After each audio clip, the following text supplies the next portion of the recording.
¿Qué tal, amigos y amigas? Bienvenidos a un nuevo episodio del Uno contra Uno. Recordar darle mucho cariño a la comunidad y nosotros arrancamos ya con el invitado de hoy. Es que tenemos con nosotros Alberto Yugo. ¿Qué tal? ¿Cómo estás? ¿Qué tal? Buenos días, buenas tardes. Encantado de estar con vosotros. Igualmente, para toda aquella gente que no te conozca, indícanos un poco. ¿Quién es Alberto Yugo? ¿A qué se dedica? ¿Qué ha hecho? Así, 4 pinceladas. Vale, buena pregunta. Soy papá de dos niños pequeños, una niña y un niño prácticamente recién nacido, y mi tarea principal es la de comentar los partidos y estar en el programa de post en DAZN. Yo empecé a jugar al fútbol desde muy pequeño. Estamos una familia de 3 hermanos, los 3 futboleros, por lo tanto, imagínate mi madre pobre, hasta las narices de tanto fútbol arriba y abajo, pero en mi casa el fútbol siempre ha estado muy presente, ¿no? Y yo, como el pequeño de los 3, siempre persiguiendo a mis hermanos, llevándole las botas, llevándoles el agua, intentando jugar 2 o 3 minutillos con ellos, y de esa pasión nació pues ser futbolista, no tan arriba como a mí me hubiera gustado por diversas circunstancias que ahora seguramente comentaremos, y ahora me dedico a la comunicación futbolística desde hace prácticamente 10 años. Comento los partidos grandes en DAZN y los programas postpartido, más entrevistas, docus, piezas con gente relevante, así que muy contento. No nos olvidemos que estás aquí por culpa de Andrea Orlandi, Sí, que ya lo sí. tuvimos entre nosotros. Te dijo que a ver si podías encontrar un huequillo. Sí. Y con un Andrea Orlandi que coincidiste en el Español. Justamente. Me interesa mucho porque ya estuvimos hablando con él su etapa en el Español, ¿no? Que al final le costó bastante. Puede ser una situación un poco similar, ¿no? Porque al final dejas de ser quizás primera espada en un club Total. como el que comentabas y pasas a un Español donde la situación es completamente distinta y donde quizás se prioriza más los resultados y el rendimiento inmediato que la formación en ese momento. Sin ninguna duda. Yo de Can Rull pasé a jugar al Sabadell rápidamente. Mi hermano Juvenal fichó por el Español, y yo ese mismo año, él fichó en Cadete A, si no me equivoco, yo 5 años más pequeño, me fui a hacer las pruebas al Barça con Sergio García, ¿no? Sergio García, el futbolista de Bonpastó, un delantero buenísimo, ¿no? Nos reclutó Albert Benages en esos entrenamientos. Hice unas pruebas en el campo que había, el anexo al Mini, aquel campo que era de césped artificial con sal, que cuando el balón corría parecía una liebre, y yo hice unas pruebas muy malas. Yo era un jugador muy dominante, jugaba de centrocampista en el Sabadell, y era el que sacaba los córneres, las faltas, marcaba los goles. O sea, tú me veías jugar. De hecho, tengo vídeos por casa y decías, wow. Y entonces Benages me cogí y me dijo, ¿qué te pasa, no? ¿Por qué has jugado tan mal, ¿no? en esta prueba? Y le he dicho, bueno, es que los niños son muy grandes, tal. Y dice, ¿cómo grandes? ¿No eres del 83, tal? Y dije, no, yo soy del 84. Pero en el Sabadell jugaba con una categoría más. Entonces, claro, ahí hubo una confusión. Me dijo, bueno, pues sigue jugando con el Sabadell y el año que viene volvemos a hablar. Y mi madre, muy acertadamente, el año siguiente dijo, mira, si tu hermano juega en el Español, tú vas al Español. Yo no tengo ganas de ir dando vueltas por todo Barcelona para ir a recogeros, ¿no? Por tanto, yo entré en el Español con un estatus, digamos, alto. Yo era tercer capitán del equipo. Es verdad que Andrea, cuando llegó, el equipo estaba ya más formado porque él ya llegó en infantiles, pero a mí, a nivel de respeto y a nivel de jerarquía y tal, siempre he estado muy bien considerado. Por tanto, no tenía la sensación de que iba a un sitio donde había muchas pirañas. Sí que es verdad que el rendimiento inmediato era una cuestión, para mí, ahora con perspectiva lo veo incluso demasiado. Recuerdo ir a campos, no lo sé, de la Gramenet, campo del Trajana, campo del San Gabriel, ganar 0-12 partidos, y el entrenador, hay que ir a por otro, presionar arriba, morderles, hay que machacarles, ¿no? Porque el entrenador decía, oye, si nosotros les damos vida ahora, cuando vayamos 1-1 en campo del Barça, por ejemplo, ellos no nos van a perdonar. Y la mentalidad era la de machacar al rival de cualquier manera. Y había jugadores que estaban en el banquillo ganando 0-12 y no salían, ¿no? Entonces, bueno, pues es verdad que hay jugadores, venía lo mejor del Prat, lo mejor del Cornellà, lo mejor de la Ferran Martorell, lo mejor del Adam, y había algunos que se pasaban 12 jornadas sin convocar, ¿no? Y había niños que se iban llorando todos los días a su casa. Recuerdo especialmente 3 que venían del Prat, y yo pensaba, ostras, pensaba y decía, ¿por qué venís, no? O sea, ¿qué hacéis aquí? Desde mi punto de vista, la presión es demasiado elevada. También entiendo que el fútbol es un filtro, ¿no?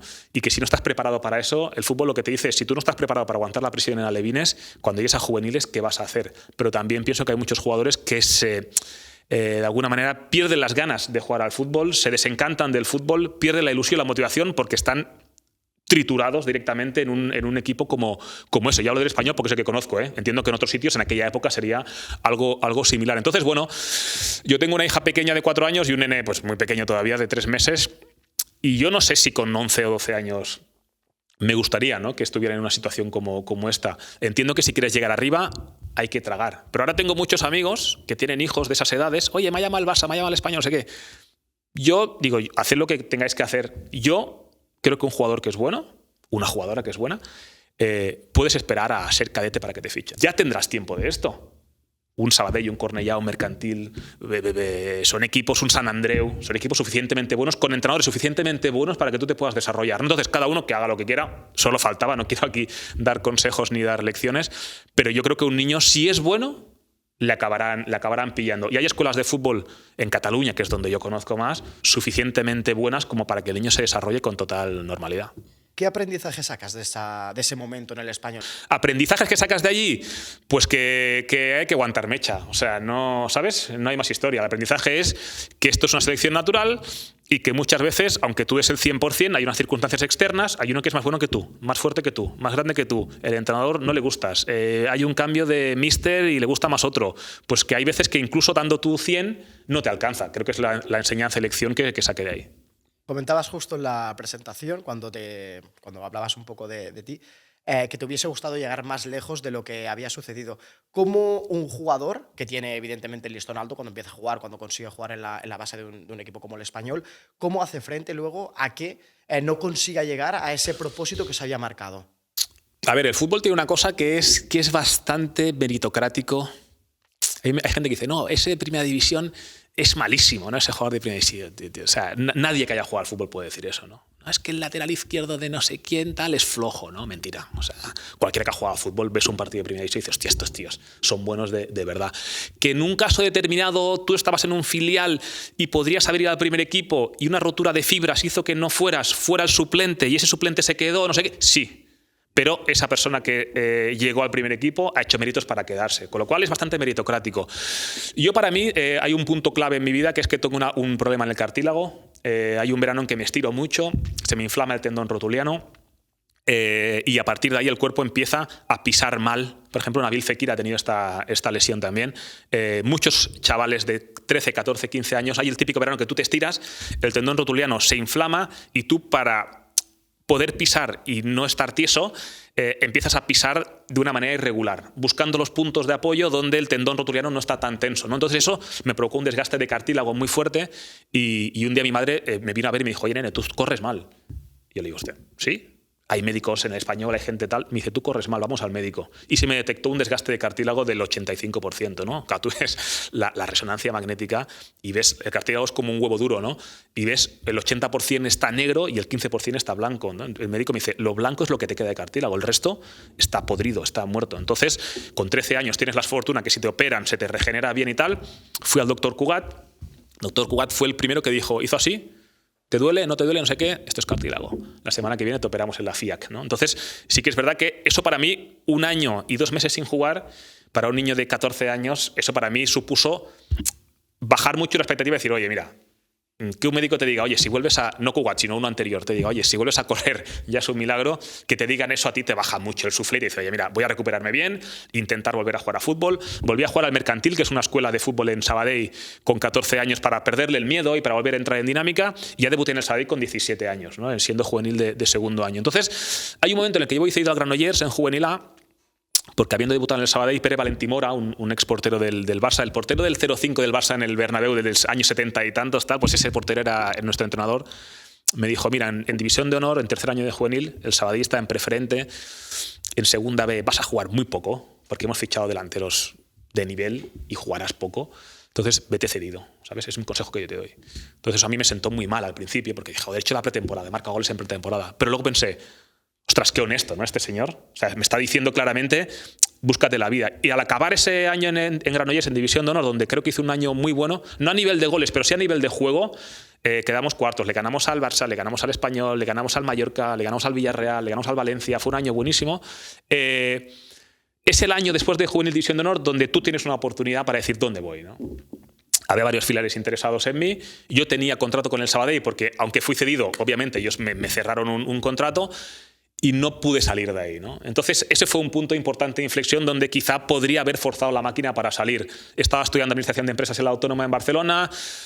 Yo sabía que jugar al fútbol profesional era muy difícil, quería también priorizar estudios y en ese momento yo pude moverme. Y a partir de aquí, pues una serie de decisiones, digamos, pues o no acertadas o malos destinos o mal rendimiento también individual, pues hacen que te quedes como un jugador de segunda B y tercera, ¿no? Que, oye, un tercerola, ¿no? Que se dice tal, qué mal, ¿no? Pero yo os digo que para jugar en tercera hay que pregar mucho, hay que luchar mucho, y yo me voy tranquilo porque creo que he puesto encima de la mesa lo que tengo, ¿no? Si no he llegado a más, seguramente será pues porque no lo he tenido.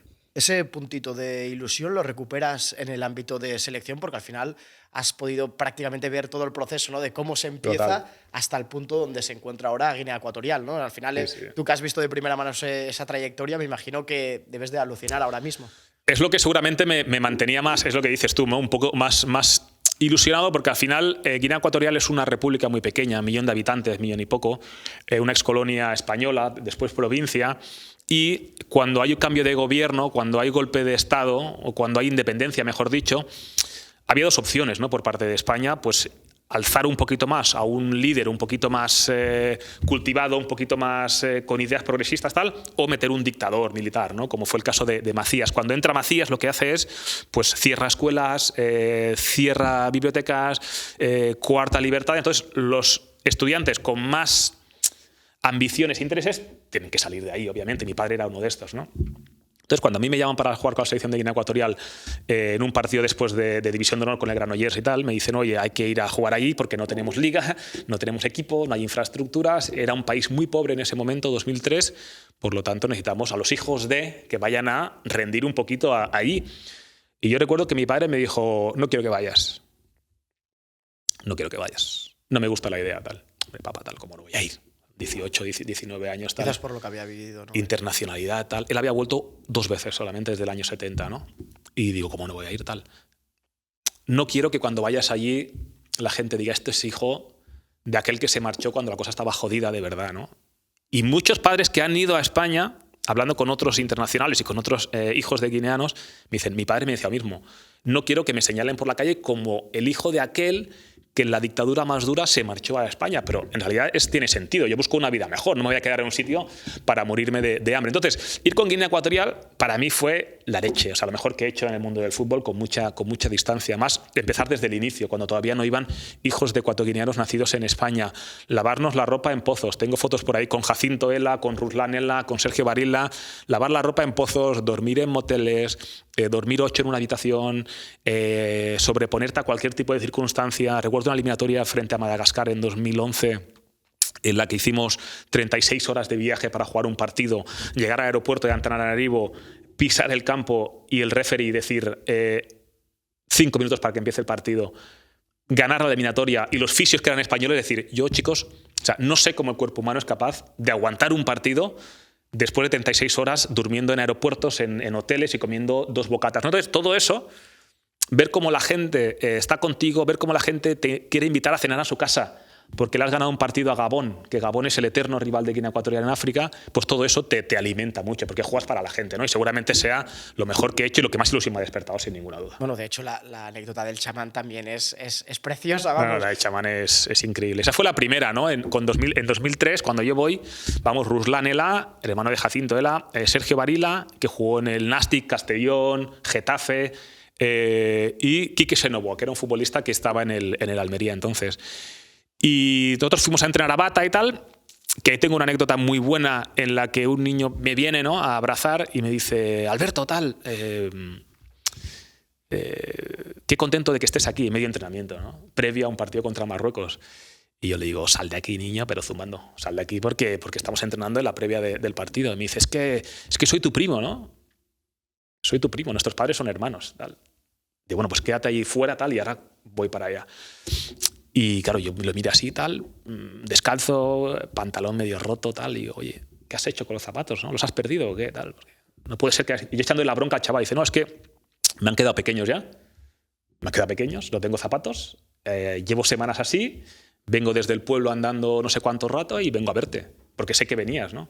Entonces, claro, a uno se le cae la mano a los pies, ¿no? Porque dices, hostia, yo aquí preocupado, porque si las últimas, las Nike Tiempo, son de taco demasiado largo, o en la camisa que me he comprado, pues el dobladillo no sé qué, y este niño se ha cruzado no sé cuánto espacio para venir a verme. Entonces, bueno, fuimos a comprar cosas y tal, no sé qué. Entonces, cuando yo le quería comprar cosas, él me dice, no, ya está, una camiseta, un pantalón y unas cangrejeras, unas chanclas de estas de goma. No quiero nada más. Tal. Digo, hombre, pero aprovechate que aquí... Dice, no, yo estoy cubierto, tal. Entonces le di dinero para un taxi y tal, se fue y ya quedamos en que le vi más adelante, más veces, ¿no?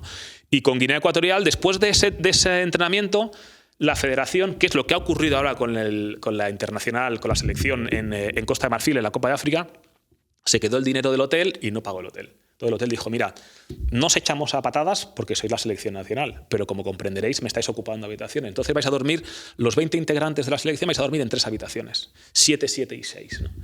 Y claro, a medianoche pues nos llaman al timbre y nos llevan en una furgoneta de estas, para arriba, una montaña, tal. Tú alucinando, ¿no? Imagínate. Yo flipando, claro. Yo cuando llevas 5 o 6 minutos, qué gracia, ¿no? Cuando llevas 15 minutos, 18 minutos subiendo una cuesta en un autobús, ¿no? Con todo oscuro, a las 4 de la mañana, previa de un partido, y dices, ¿qué pasa aquí? Entonces, al llegar arriba, nos encontramos con un chamán, ¿no? Con un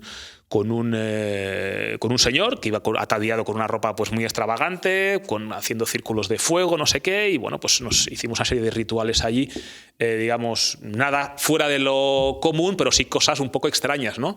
Incluso pues esos cortes en las espinillas de los pies para mezclar sangre y hacer unidad y hacer grupo y tal. Entonces, bueno, pues son situaciones que te chocan frontalmente porque no estás acostumbrado a ellas, que cada vez que acabas de un viaje de estos tan agotador piensas, aquí no vuelvo ni a tiros, o sea, no tengo necesidad de esto.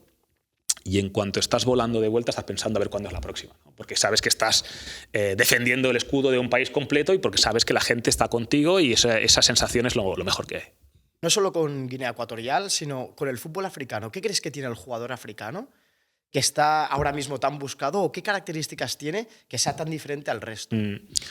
A ver, para empezar hay que decir que en África hay 55 países, entonces es difícil, ¿no? Pues es como decir, a ver, ¿qué tiene el futbolista europeo, ¿no? Entonces tú me decías, hostia, pues en España hay un tipo de jugador y en Finlandia hay otro tipo de jugador. Pero sí que es cierto que la esencia africana es la del disfrute, ¿no? Es la de estamos aquí para pasarlo bien, ¿no? O sea, un continente, un pueblo tan sacudido y que las pasa tan canutas, cuando tiene oportunidad de desplayarse, está aquí para el disfrute. Muchas veces, en mundiales especialmente, ha pasado lo contrario, que en ese exceso de disfrute no has sabido guardar y conservar lo que tenías, porque tu esencia es esta. Pero también os digo que es imposible nadar contracorriente, ¿no? Todo el tiempo. Entonces, el futbolista africano, por lo general, hay muchos tipos. Desde el futbolista nigeriano, que tiene una genética y una fibra rápida impresionante. Estoy viendo por ahí la camiseta de Samu Chukwueze. Futbolistas rapidísimos, poderosísimos y con mucha capacidad digamos, de ida y vuelta. Luego hay jugadores más del norte, pueden ser de sangre magrebí, pueden ser franceses de origen argelino o origen marroquí. Es el tacto. Esa es la calidad. Uno va a una mezquita en Marruecos y vas a Córdoba, la mezquita de Córdoba, vas a Sevilla, a muchos sitios, y vas a ver las cenefas, los colores, el detalle, ¿no? El ser muy pulido en el trabajo, pues eso el futbolista marroquí lo tiene, ¿no? Tú vas a ver a Hakim Ziyech, vas a ver a jugadores que son pura orfebrería, ¿no? En Argelia, Riyad Mahrez y compañía. Pero creo que lo principal es el disfrute, ¿no? Esta es mi oportunidad, tengo que aprovecharla. Y sobre todo las ganas de entender el juego, entender el fútbol como un elemento de distracción y como un elemento también de disfrute personal y colectivo. El disfrute se ve desde el momento que entran al estadio, ¿no? Ya con todo tipo de música. Me recuerda también mucho al tema brasileño, ¿no? No en características de juego, sino características de que tú cuando vas a ver y en el campo hay un jugador brasileño, ya sabes que te va a dar cosas distintas a lo que estás acostumbrado, al menos aquí en Europa, ¿no? Lo mismo pasa un poco con el fútbol africano, que tienes esas características que comentas que hacen que sea prácticamente, bueno, espectacular. Totalmente. Espectacular verlos, ¿no? Pude hablar con Setién hace poco, cuando Setién era entrenador del Villarreal, pues esto hará, no sé, un año más o menos. Y justo fue el tramo en el que Chukwueze pasó de no jugar prácticamente nada a dar exhibiciones, ¿no? Como aquella exhibición que dio en el Bernabéu, aquel día que el Villarreal le ganó al Madrid, ¿no? Machacando prácticamente no sé si era Nacho, creo que era Nacho el que le cubría. Entonces, en una entrevista previa a un partido, digo, oye, ¿qué has hecho, ¿no? para conseguir que Chukwueze pase de ser un jugador tibio a ser un cuchillo, ¿no? en los últimos metros? Y me dijo, mira, básicamente Chukwueze antes lo que tenía que hacer era perseguir al lateral rival hasta línea de fondo propia. Y por mucho que él quiera hacerlo, lo va a intentar, pero es que no. O sea, a este chico hay que acercarle a los últimos 40 metros del campo con ventaja, ¿no? Y ahí es donde yo le he sacado el beneficio.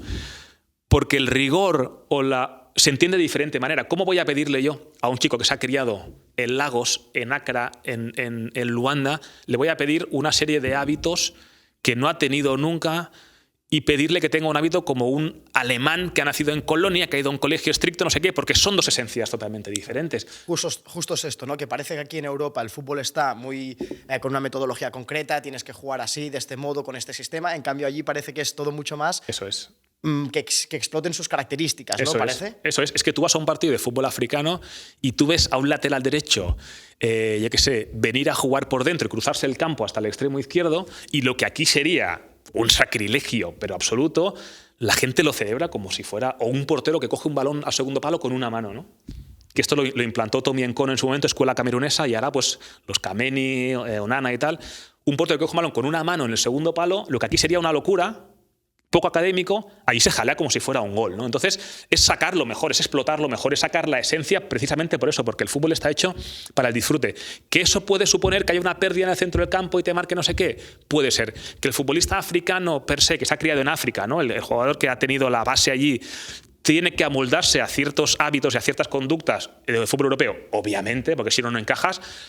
Pero intentar no arrebatarle eso, ¿no? Porque es lo que te va a marcar la diferencia. Hay grandes jugadores africanos jugando en los mejores equipos de Europa y en cuanto pasen las temporadas y pasen los años, cada vez lo va a ver más, de eso estoy seguro. Exacto, da un poco la sensación de que ahora lo que se busca es justo esto, ¿no? En un fútbol donde cada vez cuesta más encontrar los espacios, donde cada vez más cuesta marcar goles, desequilibrar, da la sensación de que los jugadores africanos no solo cada vez hay más y llegan más lejos, sino que además son jugadores muy importantes en sus respectivos equipos, ¿no? Me viene a la cabeza Salah, Mané, todos estos jugadores. Total. Al final es esto, que los jugadores ya empiezan a buscar este talento puro que todavía no está del todo moldeado, ¿no? Para al final encontrar justo lo que ahora mismo se busca muchísimo en el fútbol, que es este desborde y esta frescura, ¿no? Totalmente. Es como encontrar el bote, la trufa, ¿no? La trufa de premium, ¿no? Que te cuesta no sé cuántos miles, el caviar iraní, ¿no? Porque hoy en día está todo tan estructurado, el sistema de ayudas defensivas es tan fuerte, la gente dice, ostras, este jugador se marcha siempre, ¿no? Recuerdo siempre hablar de cuando Messi estaba, ¿no? en la liga. La gente en el bar dice, yo si fuera lateral izquierdo, este no se me iba, no sé qué. A ver, tío. O sea, estás hablando de que está delante de atletas, que el sistema de ayudas es brutal, que el sistema de coberturas, cuando se va de uno, siempre hay otro, que le están defendiendo en diagonal precisamente para evitar que después del primer regate, no sé qué, que le tapan la pierna buena y el tío te la hace igual, ¿no? Entonces, en ese sentido, yo creo que el futbolista de desborde, y si te fijas, los jugadores extremos que más desbordan en el fútbol actual, aunque no son nacidos en África, tienen esa herencia, ¿no? Hablamos de Lamine Yamal, hablamos de Kingsley Coman, hablamos de Kylian Mbappé, hablamos de Ousmane Dembélé, que tiene sus cosas, ¿no? Pero venimos precisamente de la eliminatoria frente a Real Sociedad, donde el tío ha dado una exhibición espectacular. Es un tipo de jugador que primero, por tipo de fibra, ¿no? Son jugadores fibrosos, jugadores rápidos, jugadores que son rápidos y consistentes también en la carrera. Pueden hacer esfuerzos de 50 metros en conducción y parece que no tienen, digamos, problema en hacerlo porque el músculo le aguanta bien. Y luego encima que entienden bien el juego en algunos de los casos, ¿no? Entonces, eso va muy buscado. Antes se buscaba siempre al delantero de gol o al central o al pivote. Ahora el extremo que se va, ¿por qué Xavi insiste tanto con Dembélé? Si Dembélé al aficionado culé le sacaba de quicio, ¿no? Pero, algo completamente distinto. Pero Xavi dice, yo sé que de 10 acciones, 8 las hace mal, pero las 2 que hace son acciones de peligro, acciones de gol, ¿no? Entonces, si tú consigues a alguien que aúne ese desborde en parado, en carrera y encima elija bien cuando una vez se ha marchado, pues evidentemente ahí pues tienes una joya y es lo que va más buscado hoy en día en fútbol. Quizás la asignatura pendiente del fútbol africano es lo que comentabas antes del Mundial, ¿no? Porque no sé por qué motivo, pero esos cuartos de final siempre se ponen, exacto, siempre es el techo para las selecciones africanas, pero parece que cada vez está más cerca, ¿no? Al final hablábamos de los jugadores que van evolucionando muchísimo, las infraestructuras también, entonces parece que más pronto que tarde, quizás, ¿no? Tocamos madera, que un club, una selección africana, mejor dicho, consiga hacerse con el Mundial. Sí, Marruecos lo hizo, rompió el techo de cristal, ¿no? Que eran los cuartos de final de Ghana en 2010, de Senegal en 2002, sin embargo, de Camerún en los 90, obviamente, sin embargo, Marruecos rompió, porque Marruecos tiene lo mejor de todo, ¿no? Tiene es que Marruecos es defensivo. Yo os propongo que veáis otra vez el partido de Marruecos contra Portugal en cuartos de final. La salida de balón de Marruecos es un escándalo, es una locura. Entonces tiene esa parte, digamos, de disfrute, de calidad, de talento y esa parte de orden también, de sacrificio y de jugar como un equipo. Esto es un poco estereotipo, es un poco cliché, pero yo lo he visto con mis ojos. A veces en el fútbol africano, insisto, generalizar es difícil, pero simplifica un poco las cosas. Cuando la cosa se pone jodida de verdad, difícil de verdad, hay tendencia al individualismo. ¿Sabes? Hay tendencia aquí cada uno que haga la guerra por su cuenta. Y cuando la cosa se pone estresada es cuando se rompe siempre. En un partido de 2-2, minuto 80, no sé qué, ¡clac!, te cae en contra. Sin embargo, poco a poco, primero, porque muchos jugadores africanos de selecciones africanas ya se han criado en Europa directamente y tienen unos conceptos, digamos, más sólidos y más estables. Y luego, además, que los entrenadores cada vez ganan en calidad.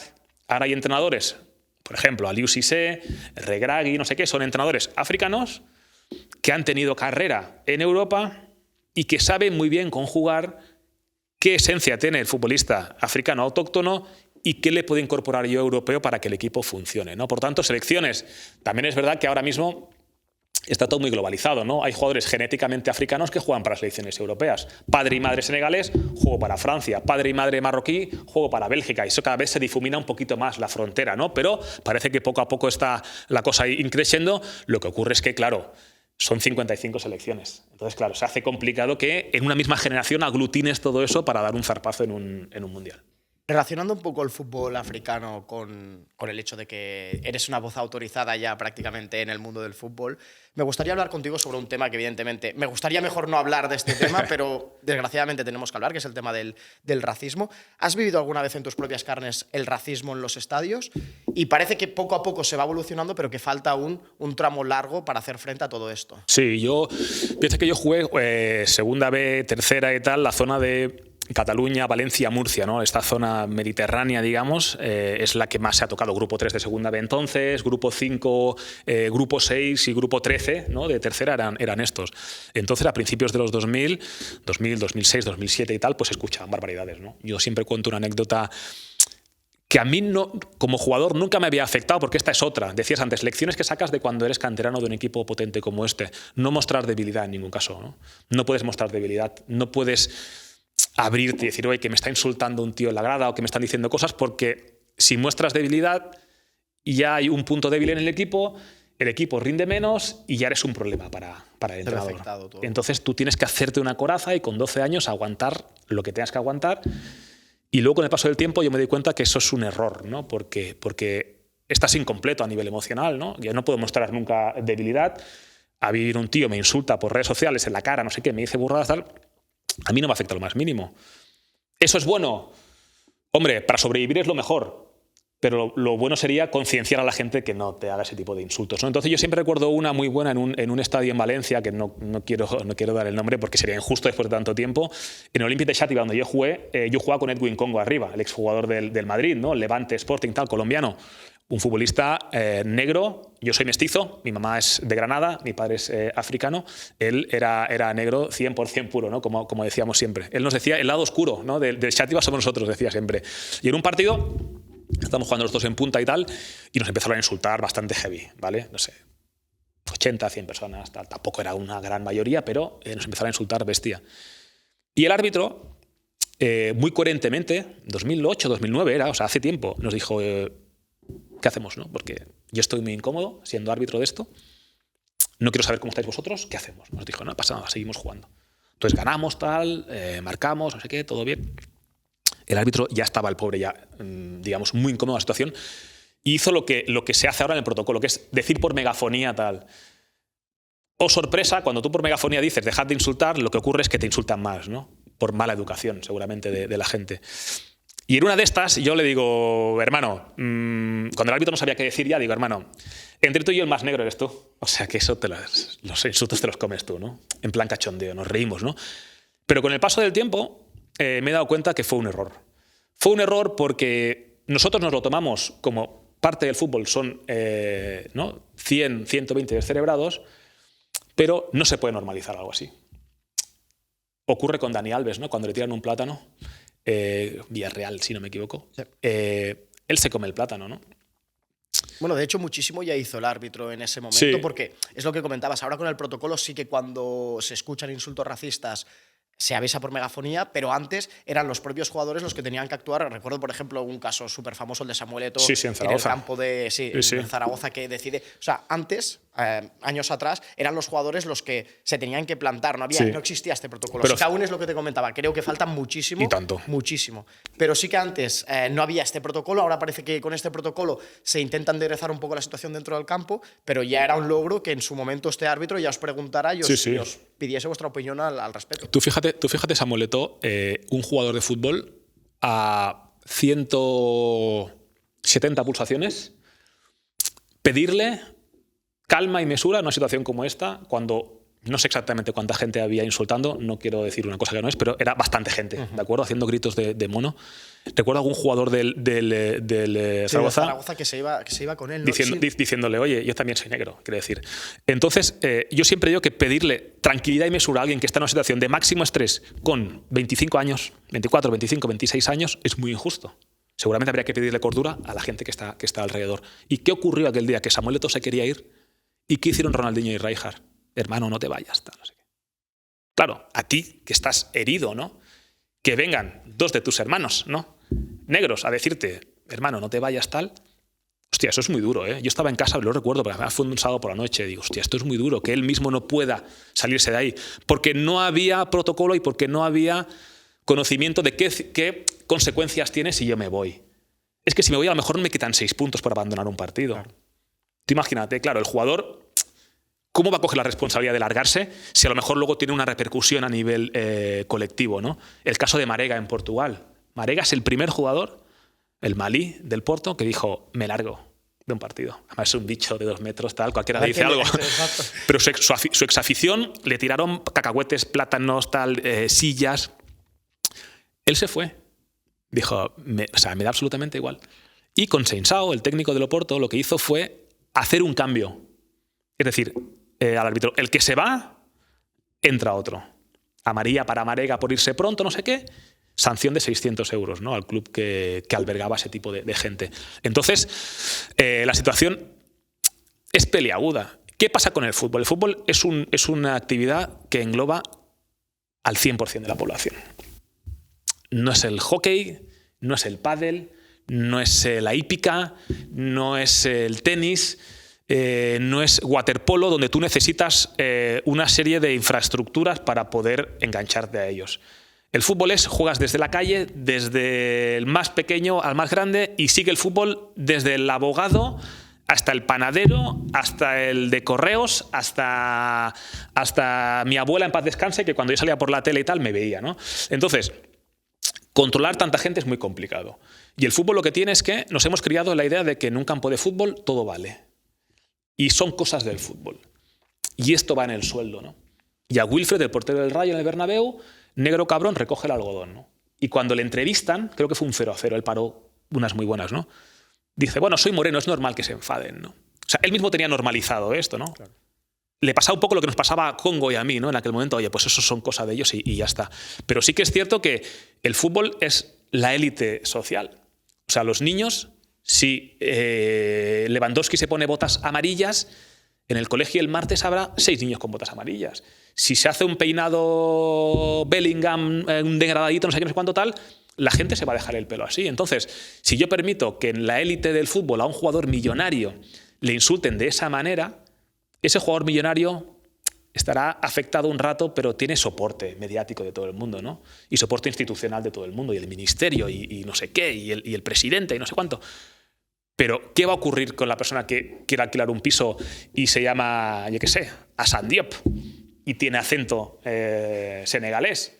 Pues que si se permite que en la élite insulten así a alguien, ¿qué no va a ocurrir con las capas de más abajo? El fútbol tiene que ser algo ejemplarizante, ¿de acuerdo? Entonces, bueno, pues yo creo que se está mejorando mucho, primero porque hay cámaras que graban todo y nadie quiere aparecer en la foto como el racista. Segundo, porque la gente está más concienciada. Ten en cuenta que la mezcla étnica en España llegó tarde, ¿no? España, colonia africana, ha tenido Guinea Ecuatorial hasta los últimos tiempos. Sí, tiene más latinoamericana, pero en Bélgica, en Francia, en Inglaterra, eso está mucho más cogido porque ya llegaron antes, ¿no? Y puede ser que tu cuñado, tu compañero de trabajo, tu amigo de no sé qué, pues sea de origen africano, asiático, latinoamericano, no sé qué. Entonces, tú te vas a cohibir más en hacer algo así porque tengo un conocido, digamos, que podría sufrirlo también. Así que estamos mejorando en esto, pero todavía queda mucho por hacer, porque en el fútbol la gente dice, no, es que yo no soy racista, yo lo que hago es insultar para desconcentrar.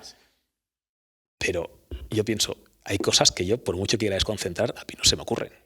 Si la dices ahí es porque la tienes en la cabeza y porque aprovechas que hay mucha gente ahí, hay mucha multitud, estás en anonimato, redes sociales, ¿no? ¿Cuánta gente insulta por redes sociales con un avatar falso, ¿no? Porque están en el anonimato. Entonces, bueno, pues hay que seguir trabajando en esto, hay que insistir con esto. Cada vez que ocurra algo así, pues evidentemente pues me tienen a mí como el experto de cabecera. Bueno, porque al final es una persona que lo ha podido vivir y que mejor que nadie puede saber lo que se siente, ¿no? Porque al final es imposible que otra gente juzgue el cómo te puede sentir, ¿no? Entonces creo que es muy importante justo lo que te comentaba, que en tu papel de comunicación y en el papel de existe racismo en el fútbol, creo que tu mensaje es mucho más potente y llega a muchísima más gente. Sí, ¿cuántas veces hay una mesa? Te hemos invitado a una mesa para hablar, ¿no? Y hay 5, generalmente hombres, ¿no? De mediana edad, 40, 45, 50, bien trajeados, blancos, tal, hablando de un racismo que nunca han sufrido, ¿no? Correcto. Entonces, hay que estar siempre en el equilibrio. Ni hay que hacerse la víctima llorando por las esquinas, porque es verdad que estamos en una sociedad avanzada y estamos en una sociedad donde cualquier persona con un mínimo tal tiene acceso, ¿no? a unas situaciones donde en otros sitios no tienes. O sea, tampoco hay racismo más racismo en otros sitios que no es en España, obviamente, y España está avanzando, es un país, jolín, pues abierto de mente y acogedor, o sea, eso no hay que negarlo, pero hay episodios que hay que controlar, porque esos episodios que son pocos resuenan mucho, ¿no? Y calan a todo el mundo. Hoy en día con redes sociales, con reels y demás, pues obviamente te llega más cerca. En un partido en Gabón, yo siempre recuerdo esta, para decir que al final el que es diferente siempre está en el foco, ¿no? Estábamos entrenando en la previa de un partido contra Gabón, precisamente una eliminatoria, y había un grupo de niños, y cuando yo tocaba el balón, yo era encargado del balón parado y tal, ¿no? Se reían y cantaban, ¿no? Todo el tiempo, solo cuando yo tenía el balón, ¿no? Y nuestro utillero se reía todo el tiempo, tal. No sé qué. Y decían Moantan, Moantan, Moantan, ¿no? Yo no entendía nada de qué es esto. Gabón, Guinea Ecuatorial, comparten zona y la etnia Fan, que es la mía, es también predominante en Gabón, ¿no? Con lo cual el lenguaje es el mismo. Y el utillero me dice, te están llamando chico blanco todo el rato. Porque eres el más blanco que hay aquí. Es decir, la diferencia al final obviamente es la que marca un poco, pero evidentemente creo que estamos en un momento en el que hay que detenerlo. Y hay un argumento, que se aproveche para decirlo, para no hacerme pesado, que es que ¿por qué insultan a unos y a otros? No. El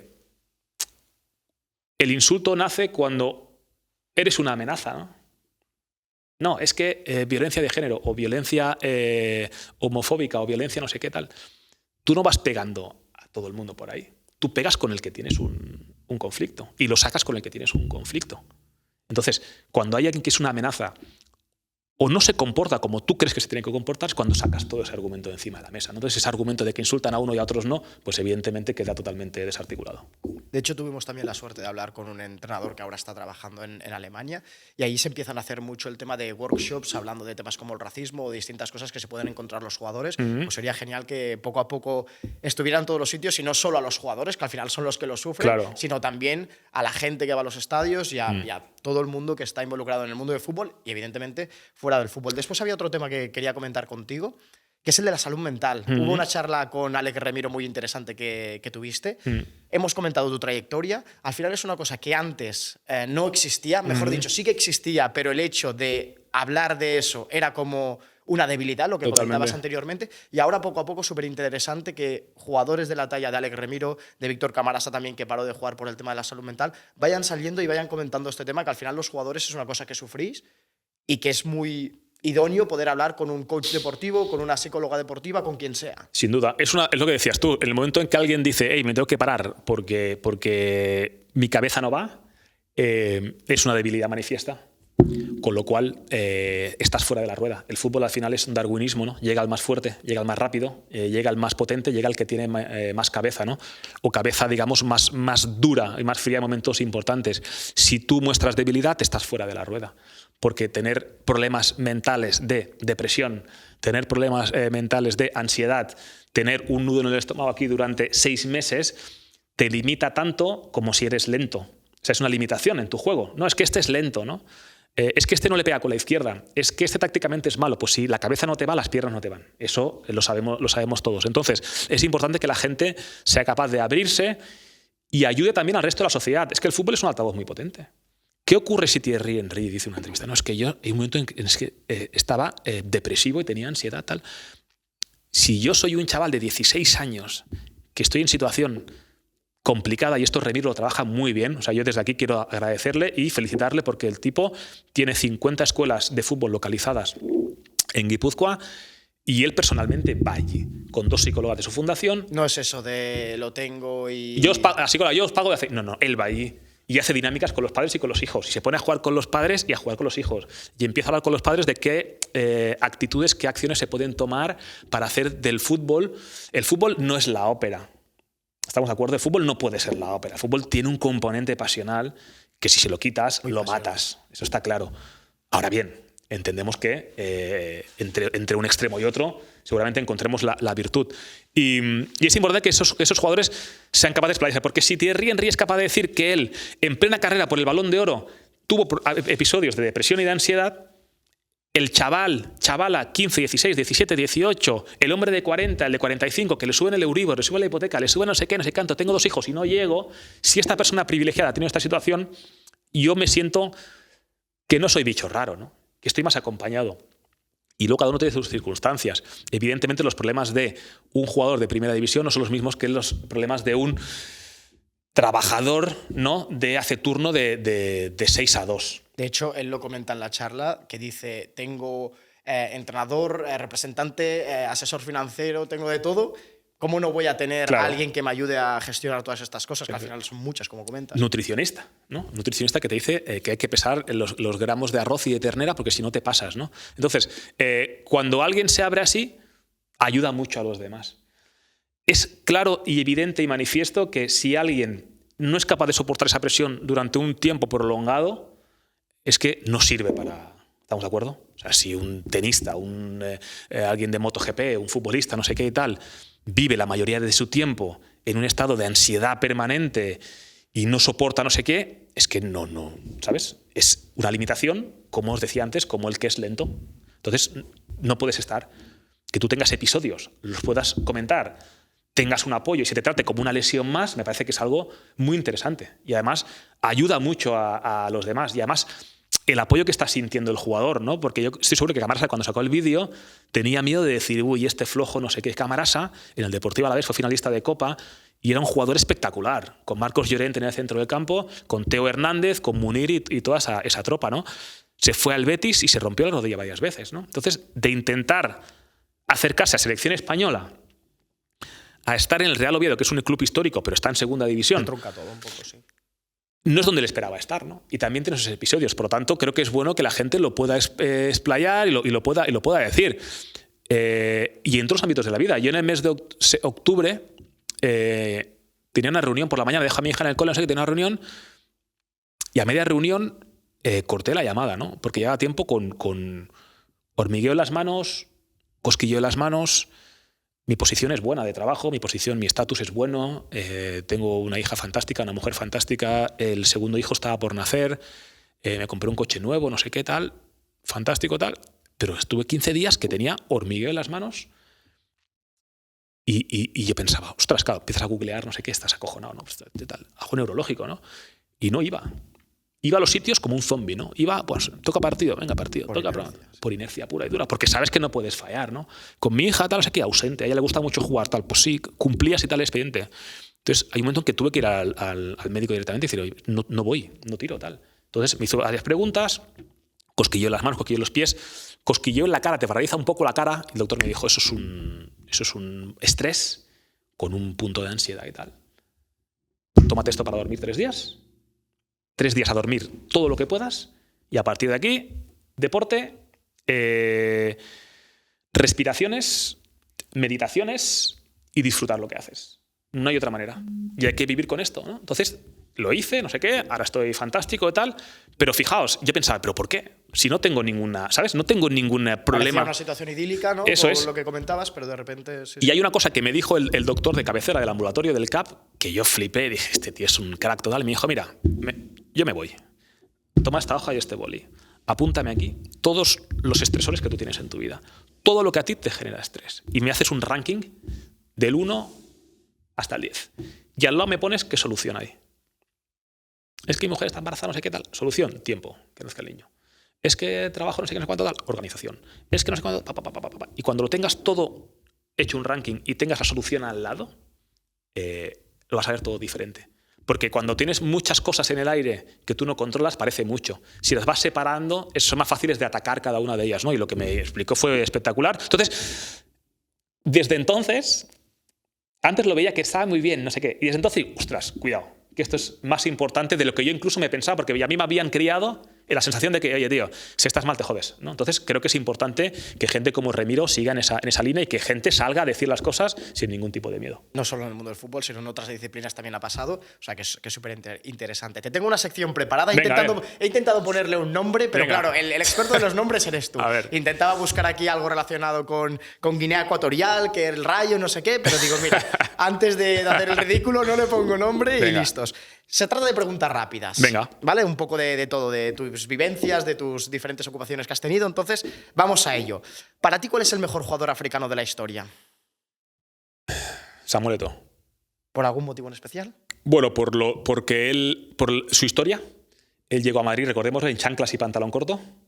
Se ha criado en Camerún y ha sobrevivido a circunstancias muy difíciles. Estar solo en Madrid con el frío que hace, cedido al Leganés, luego al Español, no jugar, fue al Mallorca y ha ganado 4 Copas de Europa con 3 equipos diferentes, ha ganado ligas allá donde ha estado y es un jugador que no solamente es bueno por lo que él hace, sino por la gasolina que le inyecta a los demás. O sea, el nervio que le metía fue espectacular. Doble campeón de África, campeón de medalla olímpica. Obviamente, Guea, Drogba, Salah, estos están detrás, ¿eh? Touré ya están detrás, pero para mí, Samuel Eto'o. Parto 100% lo que dices porque también era uno de mis favoritos. Aparte también, hablamos antes de las características del jugador africano, hay una parte también intrínseca en muchos de ellos, quizás por lo que les ha tocado vivir, que es este carácter, este liderazgo, ¿no? Que al final tú veías a Samuel Eto'o y era de los que no se callaban ni debajo del agua. Cuando tenía que decir algo, lo decía sin problema. También el ejemplo que has comentado de Drogba, 100% igual, lo veo muy parecido. El hecho de tener que alzar la voz, el tener que hablar y al final ganan ese carisma, ¿no? También de la afición que les hacen ser muy recordados. Hay una cosa en mi libro, en Indomable, que en el prólogo lo hace Frédéric Canute, y él, charlando con él, me dice, es que Canute nació en Francia ya, ¿eh? Él es de origen malí y tal, y se fue a jugar con la selección malí, pudiendo elegir, estando en una prelista de Francia, se fue a jugar con Mali, ¿no? O sea, es un riesgo tal. Y me dijo, yo, como hijo de africano, tengo una responsabilidad para con mi pueblo. Y cualquier hijo de africano que tiene la oportunidad de brillar en otro sitio, es un embajador de África en cualquier sitio. Por lo tanto, esa responsabilidad hay que protegerla y hay que mantenerla, ¿no? Y no le cuentes a Drogba que Drogba vivió en Costa de Marfil y ha dicho en entrevistas que por la mañana su padre decía, cómete el desayuno, porque no sé si hay comida y si hay cena. No le cuentes a Drogba la presión que supone ir 0-0 en el minuto 80, ¿no? Entonces, gente que lo ha pasado mal, gente que le ha pasado canutas, gente que se siente privilegiada y que está en un lugar donde la gente de su entorno ni de lejos puede oler, siente esa responsabilidad, ¿no? Y ese punto de liderazgo los hace muy especiales. A veces con un punto de vehemencia, porque el carácter africano es así, muchas veces hay debates, conversaciones donde se sube de tono y coge un punto, ¿no? de fuerza el debate, pero siempre con liderazgo, ¿no? Y cuando alguien así alza la voz y predica primero con el ejemplo, pues evidentemente los demás no tienen otra que seguirle. De hecho, hablando de Didier Drogba, una de las cosas que le llamó la atención, si no recuerdo mal, es venir a Europa y que hubiese 3 comidas al día, ¿no? Claro. Porque estaba acostumbrado a justo lo que comentabas tú, entonces imagínate el cambio que supone para ellos. Vamos a la siguiente pregunta, si te parece. Selección que no sea, evidentemente, Guinea Ecuatorial, con la que te gustaría haber jugado o jugar. Ostras, no lo sé. Senegal me gusta mucho, es un país que me gusta mucho, además conozco bastantes senegaleses y son gente espectacular. Y luego, venga, voy a decir Mali. Mali es un país que siempre se queda ahí a las puertas de Mundial, a las puertas de ganar Copa de África, a las puertas del africano sub-20, sub-17 y nunca ha ganado nada. Y tiene una generación buena, tiene jugadores buenos, pero No hay manera, ¿no? Entonces, mi corazoncito está con Guinea siempre, obvio, pero está un poquito con Mali, ¿no? Porque ese es el eterno equipo que parece, y luego, si no es esta última Copa de África, se quedó con uno más desde el minuto 30. Le marca a Dingra en el 92 y le marcan en el 122 para eliminar. O sea, tiene la fatalidad que le persigue constantemente. Por lo tanto, voy a decir Mali. Cázate las botas, aún estás a tiempo de cambiar un poco la historia, ¿no? de Mali. Venga, seguimos. 3 jugadores con los que te hubiese gustado compartir vestuario y campo, evidentemente. Random, así. Sí, africanos, si pueden ser mejor, pero sí. Y a lo largo de la historia, no hace falta que estén en activo actualmente. Vale. Bueno, uno sabe Pelé, que es el padre de los hermanos Ayew, que él es ganés. Siempre se le ha llamado la Brasil de África por la capacidad para sacar centrocampistas de talento, y era un jugador adelantado a su tiempo. O sea, un jugador que es el que pone el centro a Basile Boli en la Copa de Europa del Olympique de Marsella en el 93, que le gana, ¿no? Gana la Copa de Europa del Marsella. El que pone el centro con la izquierda se sabe Pelé, es uno de ellos, con Drogba evidentemente también, y con George Weah, ¿por qué no? Que es un jugador liberiano, el único Balón de Oro con pasaporte africano, que Liberia es un país que ha estado en guerra civil durante décadas, y el único jugador medio buenísimo en este caso era él, ¿no? Entonces él era quien tenía que financiar los viajes, los billetes, los balones, los hoteles, porque lo que decíamos antes, ¿no? Él había tenido la oportunidad de viajar primero a Mónaco con Wenger, luego al PSG, luego al Milan hasta ser Balón de Oro en el 95, así que Weah es el otro. Perfecto. Ahora en tu faceta está un poco de periodismo, comunicación, llámalo como quieras. ¿A qué jugador te gustaría, jugador o jugadora puede ser, te gustaría entrevistar? Me gustaría pasar un día con 24 horas directamente. 24 horas con Haaland me gustaría. Sería curioso. No sé si sería la más interesante, pero sí sería la más curiosa seguro, ¿no? ¿Qué hay en esa cabeza, ¿no? Que una persona que no muestra emoción, una persona que está enfocada siempre al objetivo, que marca 3 goles, falla el cuarto y se va cabreado al vestuario. Pasar un día en esa cabeza, ¿no? A ver cuál es su rutina y cómo hace, ¿no? Para ser un futbolista mentalmente tan gélido, ¿no? Como es el noruego. ¿Qué recuerdo guardas del periodismo que digas, eso me encantó? Conocer a Fekir, por ejemplo. Conocer a Fekir en directo. Fíjate que he pasado por entrevistas de todo, Guardiola, no sé qué, tal. Conocer a Fekir en directo me hizo mucha ilusión, la verdad. O sea, que es un tipo de jugador y que a mí me emociona. La gente dice, si fuera más constante, ¿no? Pues ya no sería Fekir, sería otro jugador. Y ya por último, es una opinión personal, pero la he compartido también con muchísimos compañeros y compañeras. De hecho, también lo estuvimos hablando con Andrea Orlandi, que te tiene como un referente en esta comunicación. Grande, Andrea, sí. ¿Cómo lo haces para que a la hora de comentar, para que a la hora de expresar los partidos, de explicar los partidos, de trasladarle a la gente de a pie todo lo que estás viendo tú, lo hagas tan fácil? ¿O en qué te fijas tú para que pueda resultar todo tan fácil? Yo, para mí, lo que siempre digo a la gente que se quiere dedicar al mundo de la comunicación es que hay que leer mucho. Hay que leer mucho, porque leer mucho te da un vocabulario muy amplio. Y leer mucho te permite ponerle palabras a situaciones difíciles. Un partido de fútbol, no nos engañemos, el 90% de las jugadas son las mismas siempre. Obviamente siempre algo especial, ¿no? Pero en un partido, en un Osasuna Alavés, ¿no? Que vi el otro día, o en un Bayern de Múnich-Lazio de la Champions, el grueso de las jugadas son muy similares. Punta que viene a recibir, apertura banda, lateral que dobla, no sé qué, balón parado y tal. Entonces, si tú tienes un buen vocabulario, lo puedes explicar mucho mejor, ¿no? Y lo más importante para mí, esto es mi opinión, es que la gente que te escucha entienda lo que dices.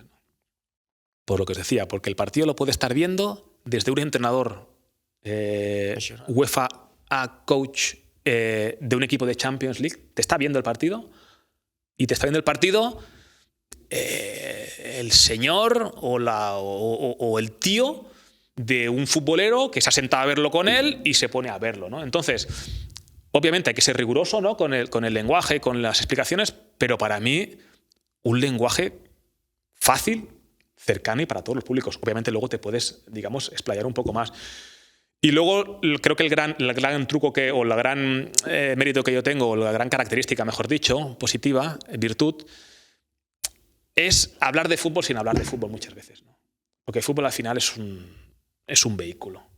Entonces, hablar de la valentía, hablar del miedo, hablar de los momentos difíciles, hablar de la resiliencia, de sobreponerse a la adversidad, de sobreponerse a obstáculos, hablar de aprovechar la dinámica positiva. Cuando tú estás en inercia positiva, hostia, tienes que ir ahí como un martillo porque ahí puedes sacar lo mejor de ti.